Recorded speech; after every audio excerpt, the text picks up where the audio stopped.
Print media మిత్రులందరికీ కూడా నమస్కారాలు తెలియజేస్తా ఉన్నాను. తెలంగాణ తొలి ముఖ్యమంత్రి కేసీఆర్ గారు ఉన్నప్పుడు కేసీఆర్ గారిని కేటీఆర్ గారిని హుజరాబాద్ పట్టణంలో 10 కోట్ల రూపాయల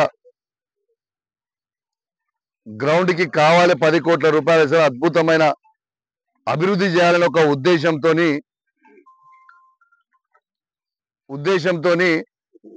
మేము ఆనాడు ప్రభుత్వంలో ఉన్నప్పుడు అడిగినాం. ఇలా 10 crores రూపీస్ శాంక్షన్ చేసిండు, ప్రొసీడింగ్ చేసినాం, టెండర్ అయిపోయింది.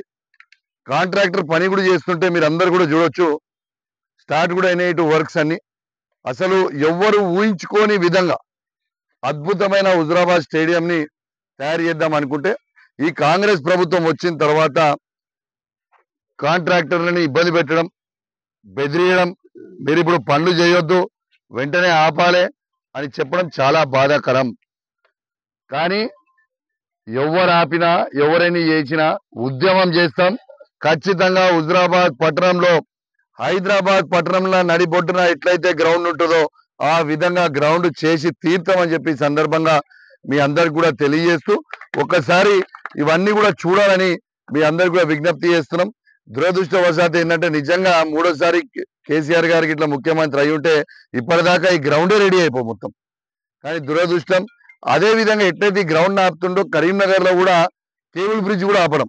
కాంగ్రెస్ వాళ్ళు ఉన్న వాళ్ళు, ఇక్కడ ఉన్న మంత్రులు వాళ్ళకి ఇంట్రెస్ట్ లేదు, వాళ్ళు మానేర్ రివర్ ఫ్రంట్ ని కూడా ఆపడం, హుజరాబాద్ గ్రౌండ్ ఆపడం, అనేక పనులు ఈ కరీంనగర్ పార్లమెంట్ లో అనేక పనులు మంచి అవుతుంటే చూసి ఓర్వలేక ఆపడం అనేది చాలా బాధాకరం అని చెప్పి సందర్భంగా తెలియజేస్తూ ఖచ్చితంగా ఈ గ్రౌండ్ ని కూడా వెంటనే ఎంబడి కూడా మళ్ళీ కంప్లీట్ చేస్తామని చెప్పి సందర్భంగా తెలియజేస్తూ ఎట్టు పరిస్థితిలో రేపు రాబోయే కాలానికి ఖచ్చితంగా వినోద్ కుమార్ గారిని ఎంపీగా గెలిపించాల్సిన బాధ్యత మనందరి మీద ఉంది. ఎందుకంటే రేపు పార్లమెంట్ లో గలం ఎత్తేటోళ్ళు కావాలి. ఇదే బండి సంజయ్ గారు 5 సంవత్సరాలు పార్లమెంట్ సభ్యునిగా ఉన్నాడు. ఈ 5 సంవత్సరాలల్లా కనీసము ఒక్కసారైనా హుజరాబాద్కి వచ్చిపోయిందా? ఈ ఎన్నికల టైం కాదు, ఎన్నికలు కాకంటే ముందు ఒక్కసారైనా వచ్చిండా? ఒక్కసారి మీరు ఆలోచన చేయండి.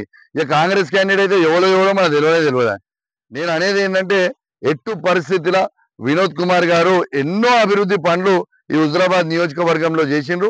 మన హుజరాబాద్ బైపాస్ అయితేంది, మన ఉప్పల్ బ్రిడ్జ్ అయితేంది, బిజ్గిరి బ్రిడ్జ్ అయితేంది, అన్ని కూడా ఇలా వినోద్ కుమార్ గారు ఎంబడిపడి చేస్తే మీ అందరికి కూడా గుర్తు చేస్తా ఉన్నాను. కాబట్టి ఖచ్చితంగా మన గలం ఉండాలి. ఖచ్చితంగా గలం ఉండాలంటే వినోద్ కుమార్ గారు ఉండాలని నేను యావత్ హుజరాబాద్ నియోజకవర్గ ప్రజల్ని మరియు కరీంనగర్ పార్లమెంట్ ప్రజల్ని కూడా కోరుతా ఉన్నాను. కాబట్టి దయచేసి ఈ ఒక్కసారి వినోద్ కుమార్ గారికి ఖచ్చితంగా అవకాశం ఇవ్వాలని మీ అందరికీ కోరుకుంటూ సెలవు తీసుకుంటా ఉన్నాను. జై తెలంగాణ, జై కేసీఆర్, జై వినోద్.